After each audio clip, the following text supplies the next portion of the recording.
በዚህ ሁሉ ባንዱ ድል ሳላደርገው አልቀርም ብሏል። ሰይጣን እየሞከረ ነው። ምክንያቱም ህሊናችንን አያውቅም፣ ግን ከምንናገረው ከምናደርገው እያጠና ባንዱ ይሞክራል። ከከሸፈበት ደግሞ በሌላ ይመጣል። መሳሪያው ብዙ ነው። ሰልችቶ ወደ ኋላ የሚል አይደለም። ስለዚህ ሰይጣን የግድ ካድ ወይም በከባድ ኃጢአት ውስጥ ውደቅ ብሎ ላይፈትነን ይችላል። በቸልተኝነት ሊፈትነን ይችላል። እንዴት ፈተነን? እኛም በዚህ ፈተና ከወደቅን ንስሐችንን እስከ ቀጣዩ ሳምንት ካዘገየን ከዛ ደግሞ ቃለ እግዚአብሔርን መስማትን እስኪመቸን እስከ 2-3 ሳምንት እስከ ወርም ሊሆን ይችላል ካዘገየን ቅድስናን ደግሞ አይ በዚህ እድሜ የሚቻል አይደለም እንዳው ጠቅልለን ስናረጅ ይሻላል እንጂ ምንም የሚታሰብ አይደለም ብለን ወደፊት ምንም ገደቡ ልኩ ወደማይታወቅ ቀጠሮ እስካስገባን ሰይጣን ተሳክቶለታል ማለት ነው። ቅዱስ ጳውሎስ በዕብራውያን መልእክቱ ምዕራፍ 2 ቁጥር 1 እስከ 2 ላይ እንዲህ ይላል። ስለዚህ ከሰማነው ነገር ምናልባት እንዳንወሰድ ለእርሱ አብልጠን ልንጠነቀቅ ያስፈልገናል። በመላእክት የተነገረው ቃል ጽኑ ከሆነ መተላለፍና አለመታዘዝም ሁሉ የጽድቅን ብድራት ከተቀበለ እኛስ እንዲህ ያለውን ታላቅ መዳን ቸል ብንለው እንዴት እናመልጣለን ይላል። ኦሪት እንደሚታወቀው የተነገረችው በመላእክት መካከለኛነት ነው ለሙሴ የተሰጠችው። ኦሪት እስከ ወንጌል መምጣት ለጊዜው ነው የተሰጠችው። ኦሪት እንደ ሻማ ሰው በጨለማ ጊዜ በባትሪ በሻማ እንደሚጓዘው ቀን ፀሐይ ሲወጣ ግን ያ ሁሉ እንደማያስፈልገው ኦሪትም እስከ ወንጌል መዳረሻ ሆና ነበር የተሰጠችው። ግን በዚህ አይነት ሁኔታ የተሰራችው ኦሪት እንኳን የሚተላለፋት ሰው ከነበረ ቅጣቱ ወዲያውኑ ይፈጸምበት ነበረ። ሐዲስ ኪዳን ወንጌል ግን የተሰራው በራሱ በክርስቶስ ነው። ኢየሱስ ክርስቶስን መካከለኛ ሐዲስ ኪዳን የሚለው ለዚህ ነው። ብሉይ ኪዳን በመላእክት መካከለኛነት ነው የተሰራችው። ሐዲስ ኪዳን ግን በራሱ በክርስቶስ በፈጣሪ በክርስቶስ በእግዚአብሔር ነው የተሰራችው። እንዲሁም ሐዲስ ኪዳን ዘላለማዊ ነው፣ አያልፍም፣ አይተካም። እንግዲህ ብሉይ ኪዳን ለጊዜው እስከ ወንጌል መዳረሻ ድረስ የተሰጠው እንኳን ላልተቀበሉ ሰዎች ዕዳ ያስከትል ከነበረ ወንጌልን ይህን ታላቅ መዳን ተሰጥቶን ሳለ ቸል ብንል እንዴት ከጥፋት ከቅጣት እናመልጣለን ይላል ቅዱስ ጳውሎስ። ቅዱስ ጳውሎስ በዕብራውያን መልእክቱ 5 ማስጠንቀቂያዎችን ተናግሯል። ዕብራውያን 5 ማስጠንቀቂያዎችን የያዘ መልእክት ነው። ባጭሩ ወደ ቸልተኝነት ከመግባታችን በፊት ዋና ጉዳያችን ዛሬ የቸልተኝነት ኃጢአት ስለሆነ 5ቱ አንደኛው ቸሌ ማለት ርዕሳችን አድርገን የያዝነው ኃጢአት ነው። የቸልተኝነት ችላ የማለት ኃጢአት ነው። ምዕራፍ 2 ከቁጥር 1 እስከ 2 የተጻፈው ዳንጀር ኦፍ ኔግሌክት ወይም ቸልተኝነት አኬዲያ የሚባለው ነው። ሁለተኛው የአለማመን አደጋ ነው። ዳንጀር ኦፍ አንቢሊፍ እግዚአብሔር ሲናገር አለማመን ልቡናን ማደንደን ነው። ሶስተኛው ማስጠንቀቂያ ያለመብሰል አደጋ ነው። ዳንጀር ኦፍ ኢማቹሪቲ ማለት ሁልጊዜ አለመብሰል፣ ሁልጊዜ እንደ ሕፃን ወተት የሚጋት መሆን፣ ሁልጊዜ ትንሽ እችም ሰው በሕፃንነቱ ደስ ይላል፣ ልጆች ይወደዳሉ። ግን ሁልጊዜ ልጆች ከሆኑ እንዴት ይሆናል? አንድ ሕፃን በአንድ ዓመቱ ከዛም በታች ባሉት ጊዜያት እስከ 2 3 4 5 6 ዓመት ልጅነቱ ደስ ይላል።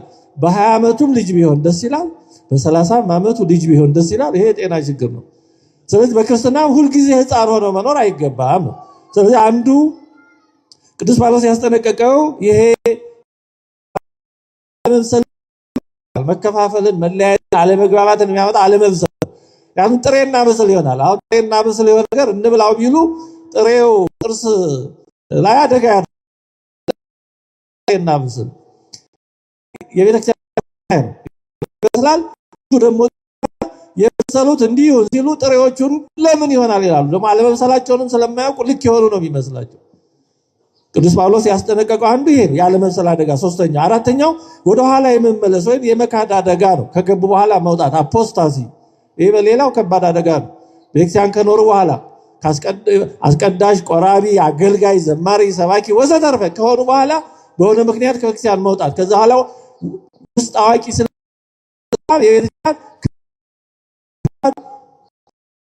ሲሆን በታሪክ ታይቷል። ዛሬም ቢሆን ይሄ ሊሆን የሚችል ነገር ወደ ኋላ የመመለስ የመካድ ገብቶ መውጣት፣ ይሄ ገብቶ ወጦች ሁልጊዜ ቤተክርስቲያን ትልቅ ፈተናዎች ናቸው።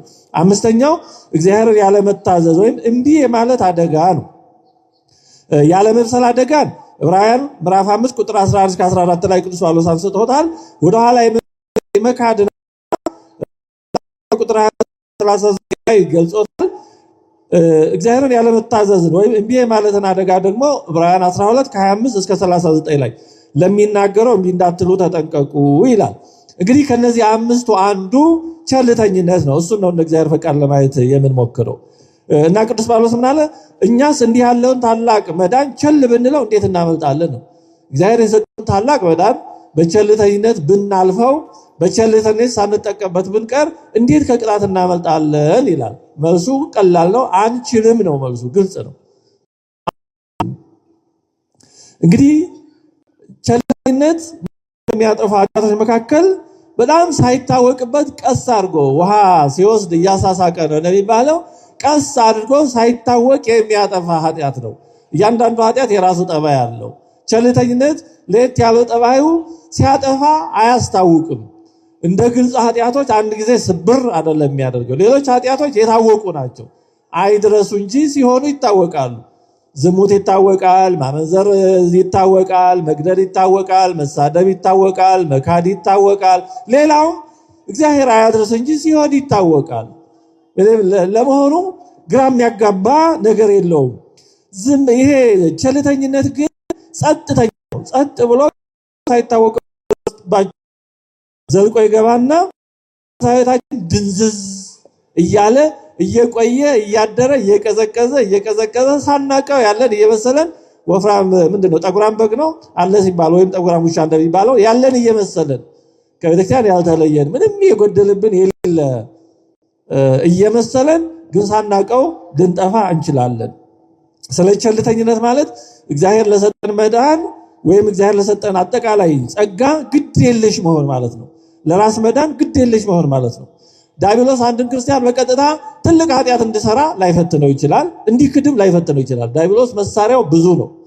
በአንድ አይነት መሳሪያ ብቻ አይደለም ዲያብሎስ የሚዋጋው፣ በጣም ዘርፈ ብዙ መሳሪያ ነው ያለው። ታላቁ አባ መቃርዮስ ከነበረበት ገዳም ወደ በረሃ ሲሄድ ወደ ሌሎች አሃው ወዳሉበት ሰይጣን ከአንገቱ ጀምሮ እስከ ግርጣቱ ድረስ የተለያየ ኪስ ያለው ቀሚስ ለብሶ አይቶታል። አሁን አንዳንድ ቤት በር ላይ የጫማ መሰኪያ የተለያየ ነገር ያለው እንደ ኪስ ነገር ያለው እንደዛ አይነት ማለት ነው። መላ ሰውነቱን ቀሚሱ የተለያየ አይነት ምግብና መጠጥ የያዘ ቀሚስ ኪስ ውስጥ ተከቶ አይቶታል። ሰይጣን ነው። እግዚአብሔር ዓይኑን ገልጦለት ለአባ መቃርዮስ ያሳየው እና ሰይጣንን ጠየቀው፣ ለምንድነው ሁሉ ምግብ መጠጥ በየአይነቱ ያዝከው ለምንድነው አለ። አይ ይሄማ መፈትንበት ነው፣ ለአንዱ ይሄን ሰጠዋለሁ፣ ይሄ ባይስማማው ደሞ ቀይሬ ሌላ ሰጠዋለሁ። ማለትም አንዱ በዝሙት ፈትነዋለሁ፣ ዝሙትን ድል ካደረገ ደግሞ በገንዘብ ፍቅር ፈትነዋለሁ፣ ያን ድል ካደረገ ደግሞ በትዕቢት ፈትነዋለሁ፣ ደግሞ ያን ድል ካደረገ በዚህ ሁሉ ባንዱ ድል ሳላደርገው አልቀርም ብሏል። ሰይጣን እየሞከረ ነው። ምክንያቱም ሕሊናችንን አያውቅም፣ ግን ከምንናገረው ከምናደርገው እያጠና ባንዱ ይሞክራል። ከከሸፈበት ደግሞ በሌላ ይመጣል። መሳሪያው ብዙ ነው። ሰልችቶ ወደ ኋላ የሚል አይደለም። ስለዚህ ሰይጣን የግድ ካድ ወይም በከባድ ኃጢአት ውስጥ ውደቅ ብሎ ላይፈትነን ይችላል። በቸልተኝነት ሊፈትነን ይችላል። እንዴት አድርጎ? ጸሎታችንን እስከ ነገ ድረስ ወይም እስከ 2 3 4 ቀን እስኪመቸን ድረስ እንድናዘገይ ከፈተነን፣ እኛም በዚህ ፈተና ከወደቅን፣ ንስሐችንን እስከ ቀጣዩ ሳምንት ካዘገየን፣ ከዛ ደግሞ ቃለ እግዚአብሔርን መስማትን እስኪመቸን እስከ 2 3 ሳምንት እስከ ወርም ሊሆን ይችላል ካዘገየን፣ ቅድስናን ደግሞ አይ በዚህ እድሜ የሚቻል አይደለም እንዲያው ጠቅልለን ስናረጅ ይሻላል እንጂ ምንም የሚታሰብ አይደለም ብለን ወደፊት ምንም ገደቡ ልኩ ወደማይታወቅ ቀጠሮ እስካስገባን ሰይጣን ተሳክቶለታል ማለት ነው። ምክንያቱም በዚህ ሂደት የሚሰራውን ያውቃል። ቀስ እያል እየተሸረሸርን እየተሰላቸን ሳናቀው ከእግዚአብሔር ጸጋ ከድህነታችን ልንወጣ እንችላለን። ብዙ ነፍሳት የሚጠፉት ክርስቶስን ስለሚጠሉ አይደለም። ብዙ ነፍሳት የሚጠፉት በቀጥታ ወንጌልን ስለሚቃወሙ አይደለም። ያምኑበታል፣ ግን ቸል ይሉታል። ስለዚህ በዚህ በቸልታ ሂደት ብዙዎቻችን ልንጠፋ እንችላለን። ቸልታ በራሱ ነፍስን ለማጥፋት በጣም በቂ ነው። በስመ አጠራሩ ክብር ምስጋና ይግባውና መድኃኒታችን በማቴዎስ 22 ከ3 ከ5 ላይ እንዲህ አለ። ሙሉ ማቴዎስ ወንጌል ምዕራፍ 22 ስለ ሰርጉ ማቴዎስ 20 ስለ ሰርጉ የሚያስተምረው ማቴዎስ ወንጌል ምዕራፍ 20 እና ደግሞ ሌሎችን ባሮች ልኮ የታደሙትን ነው ድግሴን አዘጋጀው፣ ኮርማዎቼና የሰቡት ከብቶቼ ታርደዋል፣ ሁሉም ተዘጋጅተዋል፣ ወደ ሰርጉ ኑ በሏቸው አለ ይላል። ወደ ሰርጉ ጠራ። እንግዲህ ሰርጉ የንጉሥ ሰርግ ነው። በጥንት ዘመን ሰርግ የሚደረገው በመካከለኛው ምስራቅ ጌታችን ተወልዶ በተመላለሰበት ምድር በዛ ባህል ነውና ሰርጉም ድግሱም ሁኔታም የተነገረው ሰርግ የሚደረገው ደም ፈሶ ታርዶ ነበረ። ስለዚህ የሰባው ፊርዳ ታርዷል፣ ሁሉ ተዘጋጅቷል አለ። ልክ እንደዛ ሁሉ ክርስቶስ የጠራን ሰርግ ራሱን አርዶ ነው። ሌላ በግ ሌላ ፍየል አርዶ ሳይሆን ራሱን አርዶ ራሱን ምግብ መጠጥ አድርጎ ነው የጠራን። ስለዚህ ወደዚህ ሰርግ ኑ አለ። ስጋውን ቆርሶ ደሙን አፍሶ ጠራን። የተጠራ ነው ደግሞ ለበዓል ነው። ሐዲስ ኪዳን በዓል ነው፣ ክርስትና በዓል ነው። በዓሉም ደግሞ ሰርግ ነው። ሰርግ ሲሆን ደግሞ የተለየ ይሆናል። ምክንያቱም ሌላ በዓል ምናልባት ለአንድ ቀን ለጥቂት ቀን ሊሆን ይችላል። ሰርግ በጥንቱ ዘመን ረዘም ላለ ጊዜ ነበር የሚከበረው ሰርግ። ስለዚህ ለበዓል ነው የተጠራ ነው። በዓሉም ሰርግ ነው። ሰርጉ ደግሞ የተራ ሰው ሰርግ ሳይሆን የንጉሥ ሰርግ ነው። የንጉሥ ሰርግ ነው። ንጉሱ ደግሞ የዳረው ሌላ አገልጋዩን ወይ ዘመዱን ወይ የዘመዱን ልጅ ሳይሆን ልጁን ነው። እንግዲህ የመጨረሻ ጥግ ማለት ነው። በዓሉ ሰርግ ነው። ሰርጉ ደግሞ የሆነ ግለሰብ ወይም እንደሆነ ሀብታም ባለስልጣን የሚባለው የንጉሱ ነው። ንጉሱ ደግሞ የዳረው ልጁን ነው። ስለዚህ የመጨረሻ ጥግ ድረስ የደረሰ ደስታ ነው ማለት ነው። የተጠራ ነው ለዚህ ነው። ዛሬ በአዲስ ኪዳን የተጠራ ነው ወደ ንጉሱ ሰርግ ነው። ዕለት ዕለት ክርስቶስ ስጋውን እየቆረሰ ደሙን እያፈሰሰ ሰርግ እየሆነ ጸሎተ ቅዳሴ ሰርግ ነው። ቤተክርስቲያን የሰርግ ቤት የሰርግ አዳራሽ ናት። ሁልጊዜ በዚህ ሰርግ ነው የምንታደመው። ወደዚህ ሰርግ ነው ኑ ንጉሱ ራሱ እግዚአብሔር፣ ሙሽራው ክርስቶስ ነው። ሙሽራይቱ እኛ ነን የሚዋሃደን። ራሱን አርዶ አወራርዶ ኑ ብሉኝ ይላል ክርስቶስ። ዕለት ዕለት በዚህ ሁኔታ ይጠራናል። ተጋባዦቹ ግን ምን ብለው መለሱ? ኑ ወደ ሰርግ ኑ ብሉ፣ ሁሉ ተዘጋጅቷል። የሚያስፈልገው መታችሁ መብላት፣ የደስታዬ ተካፋይ መሆን ነው። ሌላ ምንም አያስፈልግም አለ። እነርሱ ግን ይላል ቸል ብለው አንዱ ወደ እርሻው ሌላው ወደ ንግዱ ሄዱ ይላል። ቸል ብለው ይደርሳል። ገበሬውም ወደ እርሻው፣ ነጋዴውም ወደ ንግዱ፣ ሌላውም ወደ ሌላው ሄዱ ነው።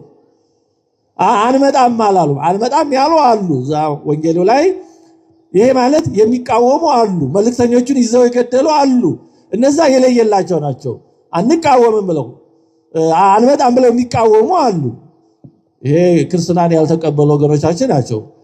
በወንጌል የማያምኑ ናቸው ያልመጡት። ከዛም አልፈው ደግሞ የክርስቶስን መልእክተኞች የሚያስሩ የሚያንገላቱ መከራ የሚያደርሱ አሉ።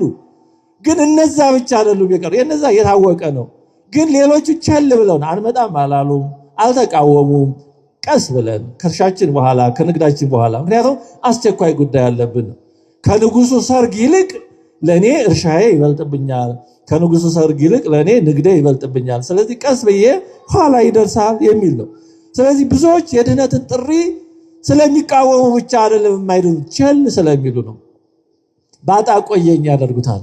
ንስሐ መግባት ባጣ ቆየኝ፣ ቀስ ብዬ ስራዬን ሰርቼ ልጆቼን አሳድጌ ጡረታ ወጥቼ ወይም እንደዚህ ብዬ በኋላ ደርስበታለሁ ምን አጣደፈኝ ይላሉ። ባጣ ቆየኝ ያደርጉታል። በኋላ ምን አጣደፈኝ። እንደውም አንዳንድ ሰዎች እንደዛ የሚሉ ሰዎች አሉ። ሰው ወደ እግዚአብሔር ሲቀር ንስሐ ሲገባ ምንድነው አንተ እንደዚህ የምትሆን እንደዚህ ምንድነው ልትሞት ነው እንዴ ቄስ እንዲህ አድርጋል እንዴ የሚሉ ደፋሮች፣ የራሳቸውን ስንፍና ደግሞ ሰው ላይ ሊያጋቡ የሚጣደፉ አይነት የስተት መልእክተኞች ስለቸል አሉ። የመጨረሻ ደረጃ ላይ አስቀመጡት። ተወደዳችሁ እግዚአብሔር ቤተሰቦች፣ የዚህ ዓለም ህይወታችን ዓላማ በደንብ ማሰብ አለብን። እግዚአብሔር በዚህ ዓለም የፈጠረን ለምንድን ነው? የምንኖረው ለምንድን ነው? የምንኖረው እኮ መንግስቱን ለመውረስ እንድንዘጋጅ ነው። የተፈጠርነው ለዚህ ነበር። ታላቁ ማር ይስሐቅ ምን ይላል? በዚህ ዓለም የተሰጠ ዕድሜ በሙሉ ለንስሐ ነው፣ ለመዘጋጃ ነው፣ በሌላ ነገር አታባክ ነው ይላል። እኛ ግን አልገለበጥነው። ሌላውን ነገር ሁሉ አስቀድመን ንስሐው፣ ከእግዚአብሔር ጋር መኖሩ፣ ቃሉን መስማቱ። አሁን እናንተ እግዚአብሔር ይመስገን ያመቸም የሚነገረው ለሁላችን ስለሆነ ነው። ደግሞ እኛም እንደዚህ እንዳንሆን ነገ ነው። እናንተ ጥሩ ነው፣ ቃሉን እየሰማችሁ ነው፣ መልካም ነው፣ ይመሰገናል። አዎ፣ ግን እንዳጠቃላይ ነው። ወቀሳው ለእናንተ አይደለም፣ ለሁላችን እንዳጠቃላይ ነው። እግዚአብሔር በዚህ ዓለም የሰጠን ዕድሜ ሌላ ነገር ላይ የሚባክን አይደለም። በእውነቱ ቸልተኝነት ሌሎች ጉዳዮችን ቅድሚያ ያመጣብናል ከፊታችን። ዋን አፍተር ዘ አዘር እንደሚባለው አንዱን ጨርሰን ደግሞ ወደ ሌላው ዋናውን ትልቁን ጉዳይ እንረሳዋለን። የተጠራንበትን ሰርግ እንረሳዋለን። ሰማያዊ ጥሪ መኖሩን እንረሳዋለን። ሲመሽ ሲነጋ እንዲሁ ባዝነን ዝም ብለን አንዱ ሳይቋጭልን ድንገት እንደዛ እንዳልታደለው ሰው ነፍስህን በዚች ሌሊት ካንተ ይፈልጓታል እንደተባለው ሰው መሆን እንዳይመጣ ነው። ለዚህ ነው ቅዱስ ጳውሎስ እንዲህ ያለውን ታላቅ መዳን እንዴት ቸል ብንለው እንዴት እናመልጣለን ያለው ለዚህ ነው። ምክንያቱም የተሰጠን ጸጋ ታላቅ ነው። እንዲህ ያለውን ታላቅ መዳን ነው ያለው። መዳን ብቻ አይደለም የተሰጠን፣ ታላቅ ነው፣ እጅግ በጣም ታላቅ ነው። ለምንድን ነው እጅግ ታላቅ መዳን ያለው? ስጦታው ለምንድን ነው እንዲህ ያክል ታላቅ የተባለው? ሰጪው ራሱ እግዚአብሔር ነው። ሰው የሰጠው ስጦታ እንኳን የሆነ የሚጠቅም ነገር ይኖረዋል። ባይሆን እንኳን ስለ ስጦታው ሲባል ለሰውየው ባለውለታነት ስሜት ይሰማናል። ይሄንን የሰጠን ግን ራሱ እግዚአብሔር ነው፣ ፍጡር አይደለም። መዳንን የሰጠን ቆርሶ ደሙ አፍስሶ ያዳነ ራሱ ኢየሱስ ክርስቶስ ነው። መዳናችን የአብ የወልድ የመንፈስ ቅዱስ ስጦታ ነው። እግዚአብሔር አብ አንድያ ልጁን ሰጥቶ ወልድ ዋህድ ኢየሱስ ክርስቶስ ደግሞ የራሱን አካል ለኩነተ ሥጋ ለተዋህዶ ሰጥቶ፣ ስለዚህ ሰጪው እግዚአብሔር ነው። ከእግዚአብሔር ወደ ማን ይስጥ ነው? የሆነ ባለስልጣን የሆነ ሰው የሆነ ነገር ቢያደርግ እንኳን እንዴት ውለታው ይረሳል? ሰው አይምሮውን ካላጣ በቀር የሰውን ውለታ አይረሳም፣ መርሳት የለበትም። ይሄ ግን የሰጠን እግዚአብሔር ነው። ከእግዚአብሔር ወዲያ ማን ይስጥ? ስለዚህ ታላቅ መዳን ታላቅ ስጦታ ያለው ሰጪው እግዚአብሔር ስለሆነ ነው። እንዲሁም የተከፈለበት ዋጋ የኢየሱስ ክርስቶስ ደም ስለሆነ ነው። ለመዳናችን የተከፈለው ዋጋ ሌላ ነገር ወርቅ፣ ብር ወይም ሌላ የክርስቶስ ስጋና ደም ነው። የክርስቶስ ደም ነው የፈሰሰው። ቅዱስ ጴጥሮስ እንዳለው የዋዠን የገዛን በበግ በፍየል ደም ወይም ደግሞ በብርና በወርቅ አይደለም፣ በራሱ በክርስቶስ ስጋና ደም ነው የተገዛ ነው ይላል። የአንድ ነገር ዋጋ የሚታወቀው በሚከፈልበት ገንዘብ መጠን ነው። እኛን ለመግዛት ያለው ገንዘብ በዚህ ዓለም ያለው ወርቅ ብር አይደለም። ንጹህ ጽሩይ የሆነ መለኮት የተዋሃደው የኢየሱስ ቅዱስ ደም ቅዱስ ስጋ ክቡር ደም መለኮት የተዋሃደው ደም ነው የፈሰሰው። ከዚህ በላይ ምን ዋጋ ይከፈል? አያችሁ የተጠራንለት ጥሪ ዋጋው ምን ያህል ከባድ እንደሆነ። ጠሪው ራሱ እግዚአብሔር ነው፣ ሰጪው ራሱ እግዚአብሔር ነው። ደግሞ ለዚህ ዋጋ ከፍሎ ነው የጠራን። እኛ ከፍለን አይደለም ወደ ሰርጉ ምን ሄደው፣ እሱ ከፍሎ ነው ወደ ሰርጉ የጠራን። ይገርማል። ራሱ ደሙን አፍሶ ክሶ ነው የጠራን። አንዲት የክርስቶስ ደም ጠብታ መላው ፍጥረት በሙሉ አይመጥናትም። የሚያስገኘው ነገር ደግሞ እጅግ በጣም ታላቅ ነው። ከእግዚአብሔር ጋር ህብረት ያለው መሆን ነው። የተዘጋጀልን ጸጋ የተዘጋጀልን ሽልማት አላፊ አይደለም፣ ጊዜያዊ አክሊል አይደለም። ዛሬ የተቀበለነው ነገ የሚያልቅ ወይ የሚያልፍ ወይ የሚወሰድ አይደለም። ከራሱ ከእግዚአብሔር ጋር መኖር ነው። ይሄ እንግዲህ እንዴት ተብሎ ይገለጻል በእውነቱ? እንዲሁም ያዳነን እጅግ በጣም ከባድ ከሆነ ነገር ከሞትና ከሲኦል ነው። የሚያወርሰን ዘላለማዊ ሕይወት ነው። እንግዲህ አንድ ሰው ከንጉሥ እጅግ በጣም ውድ የሆነ ስጦታ ቢሰጠው ያን ስጦታ ይደብቀዋል? ያን ስጦታ እንዳልባሌ ነገር አልሆነ ቦታ ያስቀምጠዋል? እንዴት አድርጎ? ከንጉሱ ይሄ ተሰጥቶኝ ይላል። ዛሬ ይኑር አይኑር አላውቅም። ኒሻን እንደዚህ የሚሸለሙ ሰዎች ያንጠለጥሉ ነበር ያን የተሸለሙትን። ይሄን ተሸልመናል እንደማለት ነው። ይሄን ያህል በመሪዎች ዘንድ ከብረናል እንደማለት ይመስለኛል። እዚህ ጋር የሚደረድሩት ሌላ ምን ትርጉም አለው? እና ከሰማይ ከምድር ንጉስ እኛ ይሄን የመሰለ አክሊል ዘላለማዊ ሕይወት ክብር ተዘጋጅቶልን ተሰጥቶን ይሄን እንዳልባሌ ችላ ማለት እንዴት ቅጣት አይኖረውም? እንዴት እንደቀላል ነገር ይታያል? ስለዚህ የተወደዳችሁ እግዚአብሔር ቤተሰቦች ቸልተኝነት የማይመስልበት አደገኛ ነገር ስለሆነ ነው። ጌታችንም ደግሞ ደጋግሞ ንቁ፣ በርቱ፣ አስተውሉ እያለ በጣም በተደጋጋሚ አስጠንቅቆናል። 5ቱ ሰነፎች ደናግል ወደ ሰርጉ ከመግባት የተከለከሉት ክደው አይደለም። 5ቱ ልባሞቹ ጥበበኞች የተባሉት በሚገባ ከመብራታቸው ጋራ ዘይት ይዘው ሙሽራ ሲመጣ መብራታቸውን አብርተው ወደ ሰርጉ ደስታ ገቡ ከጌታቸው ጋር። 5ቱ ሌሎቹ ሰነፎቹ ግን ውጭ ቀሩ። አሁን ውጭ የቀሩት ስለካዱ አይደለም፣ በክርስቶስ አላምንም ስላሉ አይደለም፣ በቤተክርስቲያን ውስጥ ናቸው። ማለት ተስፋውን በመጠበቅ ውስጥ ናቸው፣ ግን አልተዘጋጁም። ይበቃናል ያለን ምንም ችግር የለውም ብለው በቸልተኝነት ነው ሳይገቡ የቀሩት። በቸልተኝነት ነው ሳይገቡ የቀሩት እንጂ ደናግል ናቸው። የሚገርም እኮ ነው በእውነት ፍትወተ ሥጋን አሸንፈው በድንግልና ኖረው ግን በቸልተኝነት ምክንያት ወደ ጌታቸው ደስታ ሳይገቡ ቀሩ። አያችሁ ቸልተኝነት እንዴት ከባድ እንደሆነ።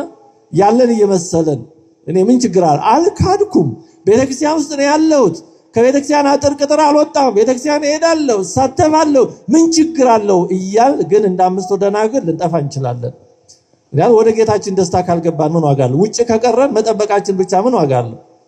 ከሚገቡት ጋር አብረን ጊዜ ማሳለፋችን ብቻ ምን ዋጋ አለው? የተወደዳችሁ የእግዚአብሔር ቤተሰቦች ከሚገቡት ጋር አብረን ቆይተን አጅበን እንዳንመለስ ነው። ቸልተኝነት አጃቢ አድርጎ ያስቀራል። አምስቱ ሰነፎች አምስቱን ልባሞች አጅበው አስገብተው አቆያይተው እነሱ ግን ቀሩ። እኛም ዝም ብሎ አብረን አራፋጅ አጣማጅ ብቻ እንዳንሆን። ቸልተኝነት እንደዚህ ነው፣ ሳይታወቅ የሚያጠፋ አደገኛ ኃጢአት ነው። ለዚህ አባቶቻችንም ከ8ቱ አበይት ኃጢአቶች አንዱ አድርገው 6ኛው ደረጃ ላይ እሱን አስቀምጠው በስፋት የጻፉበት አኬዲያ ይሉታል።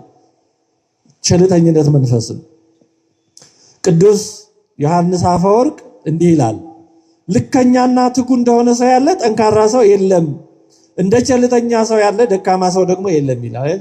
እንደ ቸልተኛ ሰው ያለ ደካማ ሰው የለም፣ ያው ድካሙን እንኳን አያውቅምና እና ቅዱስ ዮሐንስ አፈወርቅ መንፈሳዊ ቸልተኝነት ለሰይጣን ሰፊ መግቢያ በር እንደሚሰጠው በተደጋጋሚ አስተምሯል። ቅዱስ ባስልዮስ ደግሞ እጅግ በጣም ከባዱ አደጋ ግልጽ የሆነ የሰይጣን ጦርነት ሳይሆን ቸልተኝነት ነው ይላል። ግልጽ የሆነ የሰይጣን ጦርነት ግልጽ ስለሆነ እግዚአብሔር እንዲረዳን እንጸልያለን፣ በጸሎት እርዱን እንላለን፣ እግዚአብሔርም ይረዳናል። ቸልተኝነት ግን ሰላም የመሰለ ጦርነት ነው። ምንም ችግር የሌለበት ግን ያደጋ ጊዜ ነው። በጣም አደገኛ ነው። ሰው መታመሙን ሳያውቅ ታሞ ሊሞት የሚችልበት አደገኛ በሽታ ስለሆነ ነው። ቅዱስ ኤፍሬም ሶርያዊ ደግሞ ቸልተኛ ሰው ከመሞቱ አስቀድሞ በከፊል ወይም በግማሽ የሞተ ነው ይላል። ቸልተኛ የሆነ ሰው ከመሞቱ አስቀድሞ በከፊል ወይም በግማሽ የሞተ ነው ይላል። ማር ይስሐቅ ደግሞ ትናንሽ የሆኑ ነገሮችን ቸል የሚል ሰው በታላላቅ ነገሮች ላይ ወደ መውደቅ መሄዱ አይቀርም ይላል። እንግዲህ ቸልተኝነት ምን እንደሆነ ጠቅላላ አድርገን ካየን 3 ነጥቦችን ባጭሩ እናንሳና ትምህርታችንን እንጨርሳለን። አንደኛው አጠር አድርገን ነው የምናነሳው። የቸልተኝነት መሳሪያዎች ምክንያቶች ምንድናቸው ነው ማለት ወደ ቸልተኝነት የሚወስዱን ምንድናቸው ነው። አንዱ ኋላ ይደርሳል ማለት ነው። ለሌላ ቀን መግፋት፣ ቀስ ብዬ ይደርሳል፣ ምን አስቸኮለኝ፣ ምን አስጨነቀኝ፣ ምን አጣደፈኝ ቅድም እንዳነሳ ነው ማለት ነው። እንዲህ ያለው ነገር በጣም አደገኛ ነው። ሰይጣን በጣም ከሚወዳቸው ቃላት ነገና ኋላ የሚሉት ናቸው ይባላል። ነገ ኋላ በጣም አደገኛ ነው። ዛሬ ማድረግ የምንችለውን ነገር ዛሬ እናደርገው። ነገ የኛ አይደለም። ነገ እንደር አንደር ብናድርም ያን ዛሬ መስራት የምንችለውን ነገር መስራት የምንችል እንሁን አንሁን እግዚአብሔር ብቻ ነው የሚያውቀው። ዛሬ ያሉ እድሎች ነገ ላይ ይገኙ ይችላሉ። ዛሬ ማድረግ የምንችለው የነበረውን ነገር ነገ ማድረግ ስለመቻላችን እግዚአብሔር ብቻ ነው የሚያውቀው። ስለዚህ ኋላ ይደርሳል ማለት ቸልተኝነት በጣም አደገኛ ነገር፣ በጣም አደገኛ ነገር ነው። አናሳድር።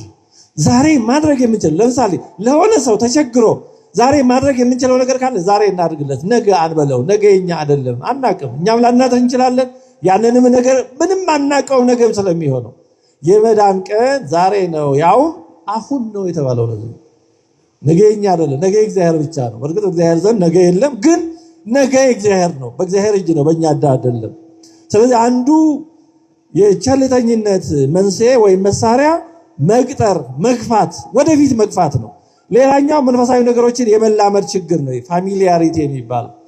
ይሄ በተለይ በቤተክርስቲያን የምንመላለስን የረጅም ዘመን ክርስቲያኖች ነን የምንለውን በጣም የሚፈትን ፈተና ነው። መላመድ ቤተክርስቲያንን፣ ስብከቱን፣ ቅዳሴውን፣ ተግሳጹን፣ ምስጢራቱን ሁሉ መላመድ። ስለዚህ ከተላመድነው በኋላ ልክ እንደለመደ መድኃኒት ውጤት ማምጣት ያቆማል። ለምደነዋል፣ ሳይገባን ግን ዝም ብሎ በጆሮ ጠገብ እየተመላለስ ስለኖርን ጣዕም ያጣብናል። እጅግ አስፈሪ ገናና የሆነው በእውነቱ ቃል እግዚአብሔር ይመትር ነደሳት የተባለው ቃሉ ምንም ትርጉም የሌለው ይሆንብናል። ስብከቱ እንጨት የሚል ይሆንብናል። ቅዳሴው ምንም የተለየ ነገር የሌለው እንደው ተጀምሮ እስኪጨረስ ድረስ በጣም የሚሰለቸን እያዛጋን ሰዓት እያየን እየተቀመጥን እየተነሳን አላልቅልን የሚል ሊሆን ይችላል። ይሄ የስልቸታ የችግር ምልክት ነው። መስቀሉና ቅዱሳት ስዕላቱ ጌጥ፣ ባህል፣ ካልቸር ብቻ ሊሆንብን ይችላል።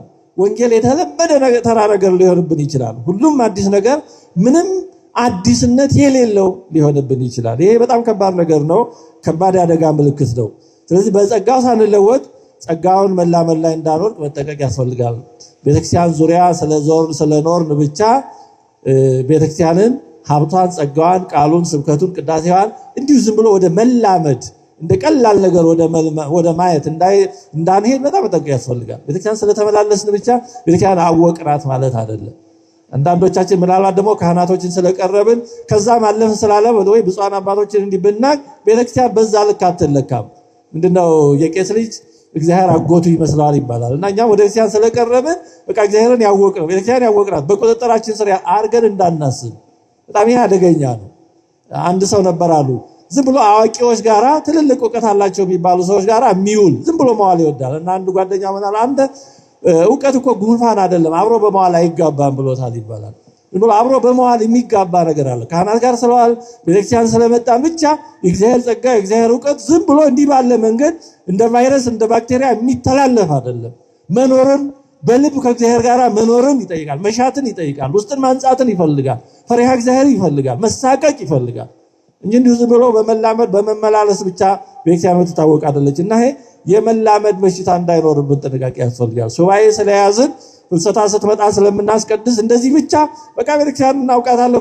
ይሄ በጣም አደገኛ ነው። እንደውም በጣም አደገኛ ነው። ሳናውቃት ቤተክርስቲያን ያወቅናት ሊመስለን ይችላል። በመረዳት በማስተዋል ካላደረግነው በልማድ የምናደርገው ነገር በጣም ጎጂ ሊሆን ይችላል።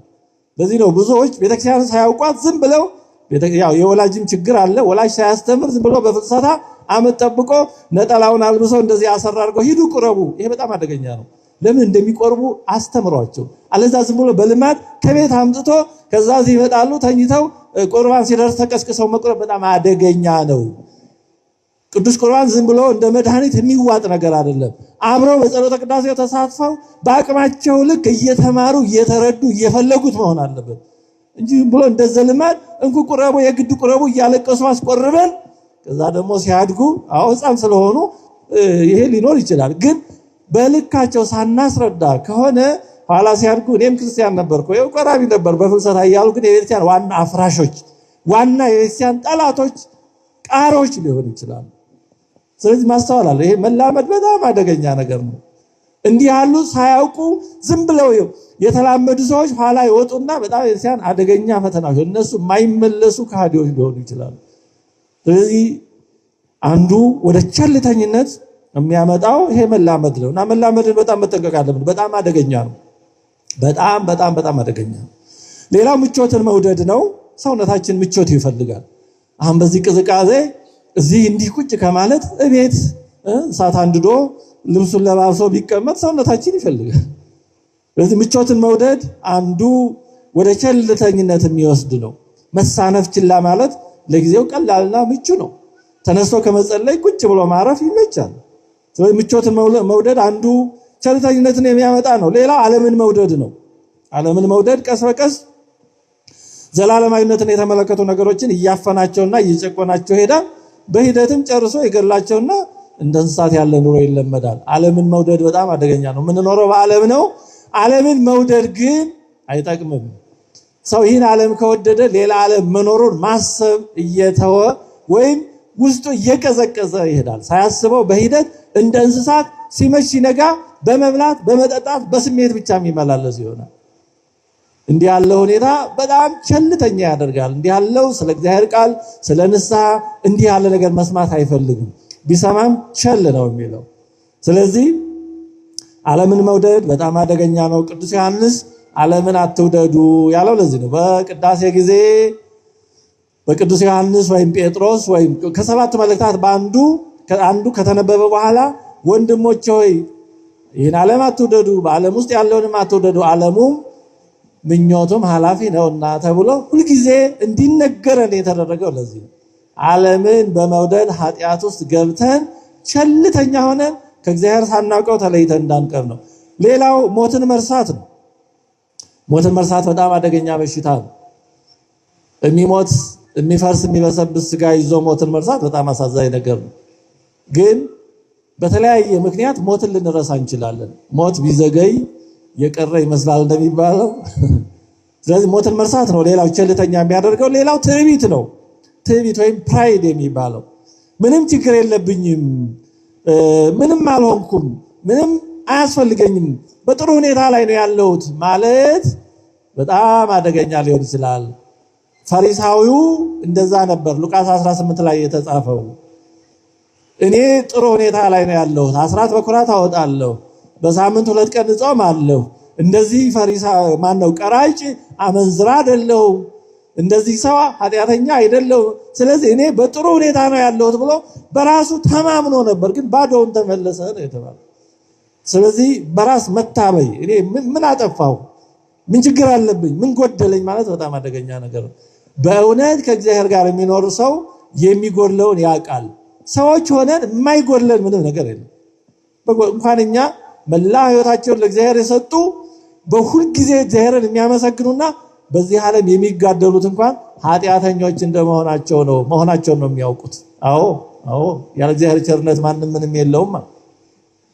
እና እኛ ግን በኃጢአት ሰጥመን በዓለም ባህር እየዋኘን ምን ችግር አለው፣ ምን ሆንኩ፣ ምን አጠፋሁ፣ እኔ ቄስ አልገደልኩ ንስሐ ግባ የምትሉኝ ማለት ትልቅ የህመም ምልክት ነው። እንደዛ የሚሉ ወገኖቻችን አሉ። ከእግዚአብሔር ተለይተው ስንት ነገር ሲያጠፉ በሀገርም በቤተክርስቲያንም ስንት ጉዳት ሲያደርሱ ኖረው ኧረ እባካችሁ ዕድሜ ለንስሐ ሰጥቷቸዋል ንስሐ ግቡ ሲባሉ በ80 ዓመታቸው እኔ ምን አጠፋሁ፣ ዘመኔን ለሀገር ሰጥቼ ነው የኖርኩት፣ ምን በድያለሁና ንስሐ ልግባ የሚሉ ሰዎች አሉ። ይሄ የመጨረሻ የመታወር ምልክት ነው። እውነት አይናችን ቢበራ አሁን ለምሳሌ ጧት የፀሐይ ጮራ በመስኮት ወይም በሆነ ነገር ሲገባ በጮራው ላይ አቧራዎች ወደ ላይ ወደ ታች ሲሉ ብን ሲሉ እናያቸዋለን። ለምን? የፀሐዩ ጮራ ብርሃኑ ያን አቧራ ብናይ ስለሚያሳየን ነው። የፀሐዩ ብርሃን ከሌለ ግን እነዛ አሉ ግን አይታዩንም። እኛም አይናችን በእግዚአብሔር ቃል ሲበራ የኃጢአታችን ብዛት ጥቃቅን ነው የምንለው እንኳን ኃጢአታችን ይታየናል። ሰው ከፀሐይ ብርሃን ሲለይ ያ እንደማይታየው ሰው ከእግዚአብሔር ከተለየ ከቃሉ ከተለየ ግን እንደ ራስ ደጀን ተራራ የገዘፈ እንደ ቋጥኝ የገዘፈ ኃጢአት ኖሮበት አይታየውም፣ አይኑ ታውሯል። ስለዚህ እነዚህ ነገሮች ናቸው ወደ ቸልተኝነት የሚወስዱት። ሁለተኛው የቸልተኝነት መንፈስ ምልክቶች ናቸው። ምንድናቸው ምልክቶቹ? ቸልተኛ ወይም ግዴለሽ ክርስቲያን ምልክቶቹ እንዲህ ያሉ ናቸው። የሚጸለየው ሲመቸው ብቻ ነው። ቸልተኛ ክርስቲያን የሚጸለየው ሲመቸው ነው እንጂ ጊዜ ሰዓት ተመድቦ ስራዬ ብሎ የጸሎት ሰዓት ጠብቆ አይጸልይም። ሲመቸው ይደርሳል ነው። ንስሐን ያዘገያል፣ ወደፊት ይደርሳል በሚል ያልተገደበ ቀጠሮ ያራዝማል። ህሊናውን ስራዬ ብሎ አይመረምርም። እያደረኩት ያለሁት ምንድነው? እንዴት ነው ከእግዚአብሔር ጋር ያለኝ ህይወት ብሎ ህሊናውን አይመረምርም። ቅዱሳት መጻሕፍትን ለማንበብ ረሃብና ጥማት የለውም። የእግዚአብሔር ቃል አይርበውም። ምክንያቱም የታመመ ሰው አፒታይቱ ይዘጋ የለ እንደዛም ቸልተኛ ሰው የእግዚአብሔር ቃል አይርበውም፣ አይጠማውም። ቢሰማም በመሰልቸት ነው። ገና ትምህርት ሲጀመር መቼ ነው የሚያበቃው ብሎ ማብቂያው ይሰለቸዋል፣ ይቁነጠነጣል። የእግዚአብሔር ቃል ሲጀመር አይመቸውም። ለኃጢአቶቹ ምክንያት ይደረድራል። ቸልተኛ ሰው ይሄን ያደረኩት እንዲህ ስለሆነ ነው ያለ ምክንያት በመደርደር ራሱን ነፃ ለማውጣት ጥፋተኛነት ስሜት እንዳይሰማው ራሱን ለመከላከል ጥረት ያደርጋል። ጀስቲፊኬሽን ያበዛል። እግዚአብሔርን እንዳላሳዝን ሰውንም እንዳላስቀይም ብሎ አይጨነቅም ቸልተኛ ሰው። ተወደዳችሁ የእግዚአብሔር ቤተሰቦች በተቻለ መጠን እግዚአብሔርን እንዳናሳዝን ሰውንም እንዳናስቀይም መሳቀቅ አለብን። የምናገረው ነገር ሰው አስቀይሞ ይሆን ድርጊቴ ሁኔታዬ ብለን ማሰብ አለብን እንደ ሰው። ቸልተኛ ሰው ግን ግዴለሽ እየሆነ ነው የሚሄድ። የራሱ ጉዳይ እኔ ቢመቸው ይመቸው፣ እኔ ምን አገባኝ ምን አስጨነቀኝ የሚል የግዴለሽነት መንፈስ ይጫጫነዋል። ሌላው የቸልተኛ ሰው ምልክት ከሰማያዊ ነገሮች ይልቅ ስለ ምድራዊ ነገሮች አብዝቶ ያወራል፣ ይጨነቃልም። ስለ ቃል እግዚአብሔር ስለመሳሰለው ስለ ዘላለማዊ ሕይወት ሲነሳ ብዙም ደስ አይለውም። አብዛኛው ጊዜ አጀንዳው ስለ ንግድ፣ ስለ ስራ፣ ስለመሳሰለው ነው። ይሄ አያስፈልግም እያል አይደለም፣ ያስፈልጋል። በዚህ ዓለም እስካለን ድረስ ለራሳችን ብቻ ሳይሆን ለሌላውም ያስፈልጋል። ክርስቲያን የሚሰራው ለራሱ ብቻ አይደለም፣ ለሌሎች የሥራ ዕድልም ለመክፈት ሌሎችንም ለመርዳት ነው። የክርስትና የሥራ አስተምሮ በጣም ጠንካራና መሰረታዊ ነው። እንደ ካፒታሊዝም ለራስ ጥቅምና ለራስ ትርፍ ብቻ አይደለም፣ ለሌላውም ነው። ለሌላው ኦርቶዶክሳዊነት ግን ዋና ጉዳዩ ይሄ ብቻ ይሆናል። በቃ ስራ ስራ ስራ ስራ እያለ ሌላውን ነገር ይዘነጋዋል። ራሱንም በስራ ውስጥ ቢዚ በመሆን ውስጥ ይደብቃል። እዛ ውስጥ ራሱን ይሰውራል። ይሄ አደገኛ ነው። ሌላው ቸልተኛ ሰው በአምልኮ ቢሳተፍም ያለ ስሜትና ትጋት እንዲሁ በልማድና በግብር ይውጣ ነው። ሊያስቀድስ ይችላል፣ ሊጸልይ ይችላል፣ ግን በግዴለሽነት እንዳይለይ ምን ሆኖ ነው እንዳይባል የተለየ ነገር ያው ህሊናውም ደግሞ በጣም እንዳይወቅሰው አለው ለማለት ያክል ሊሳተፍ ይችላል። እንዲሁም ስርዓታዊና ሃይማኖታዊ ተግባራትን ከመንፈሳዊ ሕይወት ጋር ያምታታቸዋል። ይሄ ማለት ሪሊጂየስ ሩቲን የሆኑ ነገሮች ከመንፈሳዊ ሕይወት ጋር ማደባለቅ የለብንም። ማለት ለምሳሌ ሰው ቤተክርስቲያን ጠዋት መጥቶ ሊሳለም ይችላል፣ ኪዳን ሊያደርስ ይችላል፣ አንዳንዴ መጥቶ ቃል እግዚአብሔር ሊማር ይችላል፣ አንዳንዴ ሊጸልይ ይችላል። ይሄ ማለት ግን መንፈሳዊ ነን ማለት አይደለም። መንፈሳዊ ተግባርን ከመንፈሳዊነት በሁል ጊዜ ማምታታት የለብንም። መንፈሳዊ ሰው መንፈሳዊ ተግባር አለው። መንፈሳዊ ተግባር ያለው ሰው ሁሉ ግን መንፈሳዊ ላይሆን ይችላል።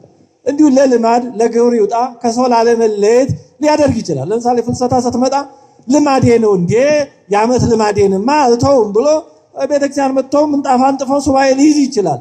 ይሄ በራሱ ግን መንፈሳዊነት ሊሆንም ላይሆንም ይችላል። እግዚአብሔር በውጫዊ ድርጊቶች የሚታለል አይደለም። ይሄን መዘንጋት የለብንም። እኛ የሆነ ቦታ አንጥፈን ስለከረምን እግዚአብሔር በዚህ የሚታለል አይደለም። ህሊናችንን ነው የሚያየው እግዚአብሔር። ልቡናችንን ነው የሚያየው እግዚአብሔር። የተሰበረ ልቡናን መሻትን ነው እግዚአብሔር የሚያየው እንጂ እኛ እዚህ የሆነ ቦታ መኝታ ስለለወጥን ብቻ እግዚአብሔር እንደተለየ ተአምር አድርጎ ላይቆጥረው ይችላል። ህሊናችንን ነው የሚያየው። ስለዚህ አንዱ የቸልተኝነት ምልክትና አደጋ ተግባራትን፣ ድርጊቶችን ከመንፈሳዊነት ጋር ከእውነተኛ ከእግዚአብሔር ጋር ካለ ጋር ማምታታት ነው። ስለዚህ ሊመክሩት ሲሉ ምን አርግ ነው የምትለኝ? ይሄው አለሁ ኪዳን አደርሳለሁ ቤተክርስቲያን እሄዳለሁ ምን አርግ ነው የምትለኝ? ጾማለሁ ምን አጠፋው ይላል። ለንስሐ አባትም ለመካሪም አስቸጋሪ ነው። እንዲህ ያለው መፍትሄው ራስን ማየት ነው። ስለዚህ እነዚህ ምልክቶች ማስጠንቀቂያ ደወሎች እንጂ ተስፋ እንድንቆርጥ የሚያደርጉ አይደሉም። ይሄን የመሰሉ ምልክቶች ካሉብን የቸልተኝነት መንፈስ ሊኖርብን ስለሚችል ራሳችንን እንድንመለከት እንደ ደወል ልንጠቀማቸው ይገባል ነው። በመጨረሻ ሶስተኛ አንስተን የምንጨርሰው ቸልተኝነትን ለማከም ለመዋጋት ምን እናድርግ ነው። ይህንን በሽታ ይህን ችግር እንዳለብን ካወቅን አንዳችንም ሆነ ሌላችን በአንድም ይሁን በሌላ ሁኔታ ቸልተኝነት በሆነ መንገድ ይኖርብናል እና ምን ብናደርግ ነው የሚሻለው? ለነገ ከማለት ግዴለሽ ከመሆን መንፈሳዊ ነገርን የዘላለማዊትን ነገር ችላ ከማለት ዝም ብሎ ላልተወሰነ ጊዜ ከመቅጠር ከመግፋት ዛሬ እንድንል ዛሬ ከእግዚአብሔር ጋር መኖር አለብኝ የመዳን ቀን አሁን ነው እንድንል ምን እናርግ ነው። አንዱ ለዚህ የሚጠቅመን የኢየሱስ ክርስቶስን ውለታ ማስታወስ ነው። የእግዚአብሔርን ውለታ እናስታውስ። ሰዎች እግዚአብሔርን ከመበደላቸው በፊት ብዙ ጊዜ የሚያደርጉት ውለታውን መርሳት ነው። እስራኤል በምድረ በዳ ሳሉ ሊክዱት ሲሉ ይሄ ከግብጽ ያወጣን ሙሴ ምን እንደሆነ አናውቅም አሉት አሮንን። ከግብጽ ያወጣቸው ሙሴ ነው እንዴ? እግዚአብሔር ነው አይደለም? ሙሴ ተላላኪ ነው። ስለዚህ እግዚአብሔርን ለመካድ ሲፈልጉ ጣዖት ስራ ለማለት ከግብጽ ያወጣን ሙሴ ምን እንደሆነ አናውቅም አላያችሁ? እና እንደዚህ ነው ሰው ሊክድ ሲል የሆነን ሰው ጨርሶ ሊክደው የሆነ ጉዳት ሊያደርስበት ሲል እንደማያውቀው ይሆናል። ውለታውን ጨርሶ ይዘነጋዋል። ስለዚህ እንደዚህ ካለው ነገር እንድንወጣ የእግዚአብሔርን ውለታውን እናስታውስ። ውለታውን ስናስብ ደግሞ የእግዚአብሔር ደግነቱ አባትነቱ ይቀርባል ወደኛ እና የእግዚአብሔርን ውለታ እናስታውስ። በእውነት እግዚአብሔር ከመፍጠር ጀምሮ ያደረገልን ውለታ ሁልጊዜ እናስታውስ። ስለኛ ነው ሰው የሆነው፣ በዚህ ምድር የተመላለሰው ስለኛ ነው። እኛውን ቅዝቃዜው ይሄ ሁኔታ እንኳን እንዴት አይመቸንም። እሱ ግን በመስቀል ላይ ነው የተቸነከረው። ይሄ ቃላት ይገልጸዋል። በእውነት እኔ እንዲህ ስናገረው ይጨንቃል። መቸንከር ወይ ጉድ! በመስቀል ላይ እሱ ምንም ያገኘው ነገር ሳይኖር ስለኛ ፍቅር ብሎ ስለኛ መዳን ብሎ ወደ መቃብር ነው የወረደው። በግብጽ በረሃ ነው ከእናቱ ጋር የተንከራተተው። የግብጽ በረሃ እንኳን በስደት በእውነት እንደ ቱሪስት ሆኖ እንኳን በተለይ በሞቃቱ ጊዜ ኤሲ ባላቸው አውቶቡሶች እንኳን ሲጓዙ ከአውቶቡሱ ሲወጣ ምን ያህል ሙቀቱ ያቃጥላል፣ ይፋጃል። እሱ ግን ከእናቱ ጋር እንዲያ ባለ አስቸጋሪ ሁኔታ ገና በሕፃንነቱ እናቱም ደግሞ ገና 16 17 ዓመት እኛ ቲኔጀር የምንለው በዛ እድሜያ ነው አዝራው በመከራ የተከራተተችው። ያው ሙቀቱና በረሃው ብቻ አይደለም ይደርሱበት ይሆን ከልጄ ይደርሱብን ይሆን ይገሉብኝ ይሆን እያለች እናት ስለ ልጇ የምትጨነቀውን ማወቅ የሚችለው እናት ብቻ ነው በእውነቱ። ይሄን ሁሉ ያደረገው ስለኛ ነው። ይሄ ሁሉ ውለታ ችላ የሚባል ነው ወይ በእውነቱ? ይሄ ሁሉ ውለታ የሚዘነጋ ነው ወይ? እንደ ቀላል የሚታይ ነው ወይ? በእውነት ይሄን ለልቡናችን እናስታውሰው። ይሄ ልቡናውን ያለመለሰው ሰው ምንም ሊመልሰው አይችልም በእውነቱ። ስለዚህ በየቀኑ በተቻለ መጠን ጌታዬ ለኔ ያደረገልኝ እያልን ይሄንን ለልቡናችን እንንገረው። ከዛ ባሻገር ደግሞ እግዚአብሔር ለእያንዳንዳችን ደግሞ የሚያደርግልን አለ። እያንዳንዳችን ከስንት ነው የጠበቀን? ከሕፃንነት ጀምሮ አሁን በየደረስንበት እድሜ እግዚአብሔር ከምናውቀው ከማናውቀው በስንት ነገር ነው የጠበቀን በእውነት።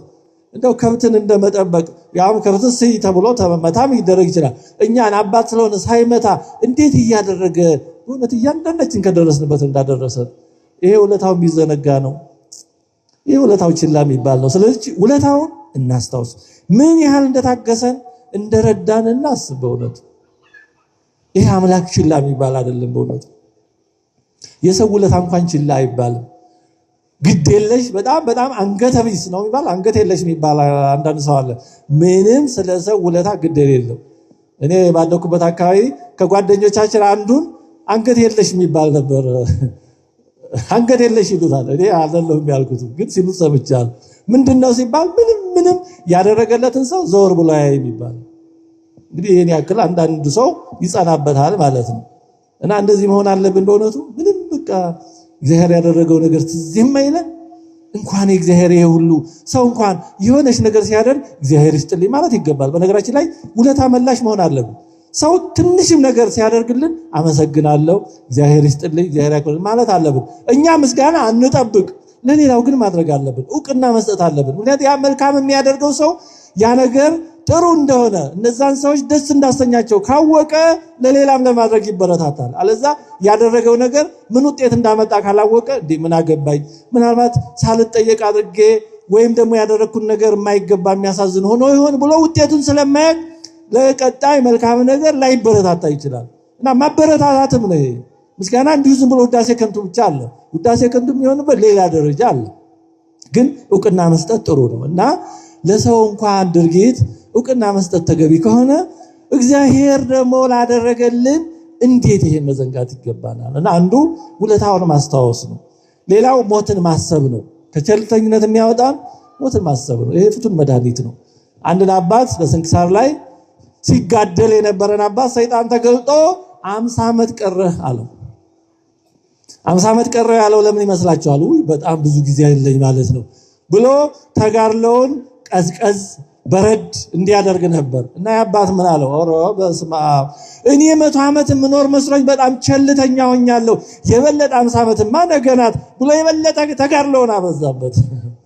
እና ያባት ግን የኖረው 70 ዓመት ነው። ሰይጣን እንዳለው ሳይሆን 70 ዓመት ኖሮ ሲጋደል ኖሮ አረፈ። እና ምን ለማለት ነው?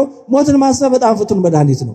መጽሐፈ መክብብ ምዕራፍ 12 ቁጥር 1 እና 7 ላይ እንዲህ ይላል፣ የጭንቀት ቀን ሳይመጣ በጉብዝና ወራት ፈጣሪህን አስብ፣ ደስ አያሰኙም የምትላቸውም ዓመታት ሳይደርሱ አፈርም ወደ ነበረበት ምድር ሳይመለስ ነፍስም ወደ ሰጠው ወደ እግዚአብሔር ሳይመለስ ፈጣሪህን አስብ።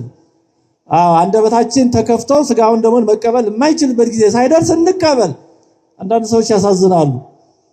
በሕይወታቸው ዘመን ቆመው ስጋውን ደሙን ተቀብለው አኩቶ ለእግዚአብሔር ቅዱሳት ሆነ ሲያነ ቅዱስ የሆነውን ምስጢር ስጋውን ደሙን ተቀበልን ስለተሰጠን እናመሰግናለን ያሉ ማመስገን የሚችሉበትን እድሜ አባክነው በኋላ ደክመው ይመጡና ወይ ቤታቸው ቄሶችን ልካቸው አስቆርቡኝ ይሉና አፋቸው ተዘጋግቶ ያ ስጋና ደም እንዴት ይግባ? አፍ ተከፈት። እዚህ ደረጃ ለምን ደርሳለን ወገኖች? ከዛ በፊት የነበረውን አፋችን በሰላም ሲከፈት ሲዘጋ የነበረውን ጊዜ ለምን እናባክነዋለን? ይመጣል ያ ቀን አይቀርም እንዴ? የማይቀርን ነገር ለምንድን ነው የምንዘነጋው? ጤናችን ነው ግን እውነት በደህናችን ነው። እንዴት ሟች ሰው ሞትን ይዘነጋል? ይሄ ያዝነው ስጋ እኮ የሚሸት የሚተል አይደል እንዴ? ማርታ ብላለች እኮ ወንድሟን የምትወደውን አልዓዛር በአራተኛው ቀን ጌታ ሊያስነሳው ሲል አይተው ጌታ ሆይ 4 ቀን ሆኖታል ከሞተ፣ ስለዚህ ምን ይሆናል አለች። ይሸታል። ወንድሟ ነው ግን ምን ይደረግ? ሰውነት ስጋ ነው፣ አይሸታል። ምን ይደረግ? ወንድም ስለሆነ ስጋ የማይሸት ሊሆን አይችልም። የሚሸት ስጋ ይዘን ሞትን እንረሳለን? ይሄኮ ሲሞት ከውስጡ ትል የሚያፈራ ስጋ ነው ያዝነው እና ያን ይዘን ሰው ይታበያል። እንደሚታበይ ሰው ያለ የመጨረሻ ቃል ብናገረው ጥሩ ስለማይሆን እንጂ በዛ ልክ ነበር የሚገለጽ። የሚሞት ስጋ ሰው ይዞ ይኮራል። በመልክ በውበት በአለባበስ በአካሄድ ሰው ይኮራል። ይሄ ማለት የመጨረሻ የድንቁርና ጥግ ነው። ሞቱን የማያስብ ሰው እንዲህ ባለ ነገር የሚታበይ ሰው ይሄ የመጨረሻ የድንቁርናው ብቃት perfection of stupidity ነው። በምንም በሌላ መንገድ ሊገለጽ አይችልም። እንዲህ ያለ ስጋ ይዘን የስጋችን ክብሩ ትንሣኤ ስላለው ነው። የስጋችን ክብሩ ሞቶ ፈርሶ በስብሶ ስለማይቀር ብቻ ነው ትንሣኤን በመስኮት እያየን ነው በሰውነታችን የምንጽናናው እንጂ የሰውነታችን ምን የኛ እኮ አይደለም። እስኪ በሕፃንነታችን የነበረን መልክ እኮ አሁን የለንም። ሕፃንነታችን ሌላ ነን፣ በወጣትነት ሌላ ነን፣ በጎልማሳ 10 ጊዜ እኮ ነው የምንሰራው። እስቲ መልካችሁን ወይ ፎቶ ምን ቪዲዮ ያላችሁ የልጅነታችሁ ምናልባት የታላላቆቹ በዛን ዘመን ቪዲዮ ላይ ነው ይችላል ብታዩት እኮ ብዙ አይነት ሰዎች ነን እኮ የተለያየ ሰው እኮ ነው። በ70 በ80 ዓመት ያላችሁ አባቶች እንደው ፎቶአችሁ ብላችሁ እስኪ የልጅነታችሁ ነው እናንተን ይመስላል። አሁን አጃጅ የሰውነት ባይድ ነው እና ሞትን ማሰብ በጣም ተገቢ ነው። ሞትን ማሰብ ትልቅ መድኃኒት ነው። እንዲያውም ቅዱስ ዮሐንስ አፈወርቅ የዚህ ዓለም ነገር የሚያጣብቅ ከሆነ ይሄ ወደ እግዚአብሔር መሄድን ምትዘነጋ እና ይሄ የሚፈትን ከሆነ ወደ መቃብር ቦታ ሄድ ይላል ደጋግሞ። እዛ የተቀበሩትን ሐውልታቸውን ተመልከት። ለቅድስት ሥላሴ መሄድ ይችላል። እዛ እንትና የሚባሉት ሁሉ ተቀብረው እዛ ጥርኛ አፈር ናቸው። ብትጠራቸው አይሰሙ። እነዛ ከኛ በላይ ስልጣን ምን እውቀት የነበራቸው ሰዎች ናቸው። ግን የሉም። አሁን ወደ የሚያይቀረው ሂደዋል። ከሆነ ጊዜ በኋላ እኛም እንዲሁ ነን። ያው የኛ የት እንደምንቀበር እግዚአብሔር ነው የሚያውቀው። እና ይሄን ማሰብ ሁልጊዜ አስፈላጊ ነው። ቅዱሳት መጽሐፍትን ማንበብ ነው ሌላው። ሁልጊዜ ቅዱሳት መጽሐፍትን እናንብብ፣ አንርሳ። በተቻለ መጠን ቢያንስ የሆነ መጽሐፍ ቅዱስ ክፍል አንብበን የሆነ ትምህርት ሰምተን እንደር። እንደው በየቀኑ እንኳን ባይሆን በ2-3 ቀን ውስጥ ይሄን አንርሳ። እንዲህ ከሆነ ሳናስበው ከእግዚአብሔር ሐሳብ ከዘላለማዊ ሕይወት ሐሳብ እየራቅን እንሄዳለን። በየቀኑ ንስሐ መግባት ነው ማለትም በየቀኑ ለምናደርገው ነገር ሰልፍ ኦዲት እናርግ። እንደው ቢቻል ማታ ከመኝታ በፊት አጠር ላለች ጊዜ በየቀኑ በዛ ቀን ያደረግነውን መለስ ብለን ራሳችንን እንመልከተው። ምን ተናገርኩ፣ ማን ጋር ተገናኘሁ ብለን በእያንዳንዱ ያደረግነውን ምናልባት ሰዎችን ያሳዘነ ለሰዎች የማይመች ነገር ሰርተን አድርገን ተናግረን ከሆነ ይቅርታ መጠየቅ ካለብን በሚቀጥለው ቀን ይቅርታ መጠየቅ፣ እንደው በእኛና በእግዚአብሔር የሚቀርም ከሆነ ይቅርታ መጠየቅ በጣም አስፈላጊ ነው። አለዛ እየተደራረበ ራሳችንን ለውጦ አበላሽቶ ከሆነ ጊዜ በኋላ የማይመለስ ጠባያችን ሊሆን ይችላል። ከዛ በኋላ ተወኝ እባክህ በዚህ አትምጣብኝ ልንል ሁሉ እንችላለን። ስለዚህ በየቀኑ ንስሐ መግባት ማለት የግድ በየቀኑ የንስሐ አባት ጋር መሄድ አይደለም። ንስሐ ማለት ልቡናን ወደ እግዚአብሔር መመለስ፣ ከተሳሳተው አረዳድና አኗኗር ወደ እውነተኛ መመለስ ነውና በየቀኑ ድርጊታችንን ሁኔታችንን ሁሉ መፈተሽና ማስተካከል ማለት ነው። ሳያቋርጡ መጸለይ ነው። ሌላው ከቤተክርስቲያን ጋር መጣበቅ ነው። እንደዚህ ቤተክርስቲያን መምጣት። ቤተክርስቲያን ስንመጣ እግዚአብሔር በማን አድሮ ምን እንደሚመክረን ምን እንደሚያስተምረን አናውቅም። መመላለሳችንን አይቶ እግዚአብሔር በልቡናችን የሚያሳድረውን ጸጋ አናውቀው። እግዚአብሔር ምን አይነት ነገር እንደሚያደርግልን አናውቀው። ለዚህ ነው በህብረት እንድንድን ያደረገው። አብረን ስንሆን አንዳችን ከሌላችን በሆነ መንገድ እግዚአብሔር ያስተምረናልና ከቤተክርስቲያን ጋር መጣበቅ ነው። እንግዲህ የተወደዳችሁ የእግዚአብሔር ቤተሰቦች ቸልተኝነት በጣም አደገኛ ኃጢአት ነው። ያለን እየመሰለን እንድንጠፋ የሚያደርግ ነው። መጥፋታችንን ሳናቅ ከጸጋው ከእግዚአብሔር ቸርነት ከፍቅሩ እንዲህ ካለው ነገር ተንሸራተን እንደ ሰነፎቹ ደናግል በመጨረሻ ወደ ጌታችን ደስታ መግባት ከማንችልበት ደረጃ ሊያደርስ የሚችል አደገኛ በሽታ ነው። ስለዚህ እኛም እንደ ክፉ አገልጋይ አንተ ክፉና ሐኬተኛ ባሪያ እንዳንባል የተሰጠንን ታላቅ መዳል ቸል ሳንል እግዚአብሔር በሰጠን ጊዜ ቃሉን እየሰማን እንደዚህ ልቡናችንን በፊቱ እያስመረመርን ኃጢአታችንን ይቅር እንዲለን ለካህን እየተናገርን ለካህን ተነግሮ ንስሐ የሚገባበትን እየተናገርን ንስሐ እየገባን ሕሊናን በማስተካከል እና እንዲህ ባለው መንገድ የሚስተካከለውን ደግሞ እያስተካከልን በየቀኑ ወደ እግዚአብሔር እየቀረብን ከእርሱ ጋር እንድንኖር ጥፋታችንን አርመን ጉድለቶቻችንን በቸርነቱ ሞልተን ቅዱስ ሥጋውን ክቡር ደሙን ተቀብለን የተቀበልንም ደግሞ በዚህ ጸጋ ጸንተን በቀኙ ከሚያቆማቸው ቡሩካን ወዳጆች ከሚላቸው ጋር እንዲቆጥረን የአምላካችን የእግዚአብሔር ቅዱስ ፈቃዱ ይሁንልን። በዓለ ሱባኤውን ጾመ ሱባኤውን በሰላም አስፈጽሞ ከመቤታችን በዓለ ፍልሰት ያድርሰን። የበረከት የስሬት ሱባኤ ያድርግልን። አሜን።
እስኪ በሕፃንነታችን የነበረን መልክ እኮ አሁን የለንም። ሕፃንነታችን ሌላ ነን፣ በወጣትነት ሌላ ነን፣ በጎልማሳ 10 ጊዜ እኮ ነው የምንሰራው። እስቲ መልካችሁን ወይ ፎቶ ምን ቪዲዮ ያላችሁ የልጅነታችሁ ምናልባት የታላላቆቹ በዛን ዘመን ቪዲዮ ላይ ነው ይችላል ብታዩት እኮ ብዙ አይነት ሰዎች ነን እኮ የተለያየ ሰው እኮ ነው። በ70 ዓመት ያላችሁ አባቶች እንደው ፎቶአችሁ ብላችሁ እስኪ የልጅነታችሁ ነው እናንተን ይመስላል። አሁን አጃጅ የሰውነት ባይድ ነው። እና ሞትን ማሰብ በጣም ተገቢ ነው። ሞትን ማሰብ ትልቅ መድኃኒት ነው። እንዲያውም ቅዱስ ዮሐንስ አፈወርቅ የዚህ ዓለም ነገር የሚያጣብቅ ከሆነ ይሄ ወደ እግዚአብሔር መሄድን የምትዘነጋ እና ይሄ የሚፈትን ከሆነ ወደ መቃብር ቦታ ሂድ ይላል ደጋግሞ። እዛ የተቀበሩትን ሐውልታቸውን ተመልከት። ለቅድስት ሥላሴ መሄድ ትችላለህ። እዛ እንትና የሚባሉት ሁሉ ተቀብረው እዛ ጥርኛ አፈር ናቸው። ብትጠራቸው አይሰሙ። እነዛ ከኛ በላይ ስልጣን ምን እውቀት የነበራቸው ሰዎች ናቸው።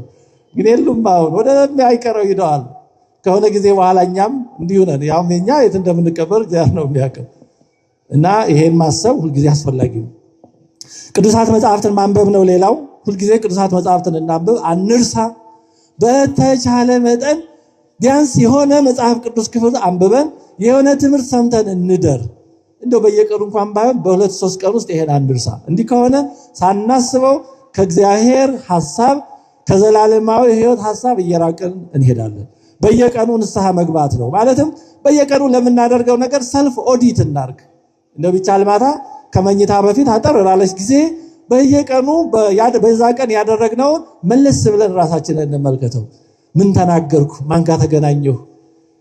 ብለን በእያንዳንዱ ያደረግነውን ምናልባት ሰዎችን ያሳዘነ ለሰዎች የማይመች ነገር ሰርተን አድርገን ተናግረን ከሆነ ይቅርታ መጠየቅ ካለብን በሚቀጥለው ቀን ይቅርታ መጠየቅ፣ እንደው በእኛና በእግዚአብሔር የሚቀርም ከሆነ ይቅርታ መጠየቅ በጣም አስፈላጊ ነው። አለዛ እየተደራረበ ራሳችንን ለውጦ አበላሽቶ ከሆነ ጊዜ በኋላ የማይመለስ ጠባያችን ሊሆን ይችላል። ከዛ በኋላ ተወኝ እባክህ በዚህ አትምጣብኝ ልንል ሁሉ እንችላለን። ስለዚህ በየቀኑ ንስሐ መግባት ማለት የግድ በየቀኑ የንስሐ አባት ጋር መሄድ አይደለም። ንስሐ ማለት ልቡናን ወደ እግዚአብሔር መመለስ፣ ከተሳሳተው አረዳድና አኗኗር ወደ እውነተኛ መመለስ ነውና በየቀኑ ድርጊታችንን ሁኔታችንን ሁሉ መፈተሽና ማስተካከል ማለት ነው። ሳያቋርጡ መጸለይ ነው። ሌላው ከቤተክርስቲያን ጋር መጣበቅ ነው። እንደዚህ ቤተክርስቲያን መምጣት። ቤተክርስቲያን ስንመጣ እግዚአብሔር በማን አድሮ ምን እንደሚመክረን ምን እንደሚያስተምረን አናቅም። መመላለሳችንን አይቶ እግዚአብሔር በልቡናችን የሚያሳድረውን ጸጋ አናቀው። እግዚአብሔር ምን አይነት ነገር እንደሚያደርግልን አናቀው። ለዚህ ነው በህብረት እንድንድን ያደረገው። አብረን ስንሆን አንዳችን ከሌላችን በሆነ መንገድ እግዚአብሔር ያስተምረናልና ከቤተክርስቲያን ጋር መጣበቅ ነው። እንግዲህ የተወደዳችሁ የእግዚአብሔር ቤተሰቦች ቸልተኝነት በጣም አደገኛ ኃጢአት ነው። ያለን እየመሰለን እንድንጠፋ የሚያደርግ ነው። መጥፋታችንን ሳናቅ ከጸጋው ከእግዚአብሔር ቸርነት ከፍቅሩ እንዲህ ካለው ነገር ተንሸራተን እንደ ሰነፎቹ ደናግል በመጨረሻ ወደ ጌታችን ደስታ መግባት ከማንችልበት ደረጃ ሊያደርስ የሚችል አደገኛ በሽታ ነው። ስለዚህ እኛም እንደ ክፉ አገልጋይ አንተ ክፉና ሐኬተኛ ባሪያ እንዳንባል የተሰጠንን ታላቅ መዳል ቸል ሳንል እግዚአብሔር በሰጠን ጊዜ ቃሉን እየሰማን እንደዚህ ልቡናችንን በፊቱ እያስመረመርን ኃጢአታችንን ይቅር እንዲለን ለካህን እየተናገርን ለካህን ተነግሮ ንስሐ የሚገባበትን እየተናገርን ንስሐ እየገባን ሕሊናን በማስተካከል እና እንዲህ ባለው መንገድ የሚስተካከለውን ደግሞ እያስተካከልን በየቀኑ ወደ እግዚአብሔር እየቀረብን ከእርሱ ጋር እንድንኖር ጥፋታችንን አርመን ጉድለቶቻችንን በቸርነቱ ሞልተን ቅዱስ ሥጋውን ክቡር ደሙን ተቀብለን የተቀበልንም ደግሞ በዚህ ጸጋ ጸንተን በቀኙ ከሚያቆማቸው ቡሩካን ወዳጆች ከሚላቸው ጋር እንዲቆጥረን የአምላካችን የእግዚአብሔር ቅዱስ ፈቃዱ ይሁንልን። በዓለ ሱባኤውን ጾመ ሱባኤውን በሰላም አስፈጽሞ ከመቤታችን በዓለ ፍልሰት ያድርሰን። የበረከት የስሬት ሱባኤ ያድርግልን። አሜን።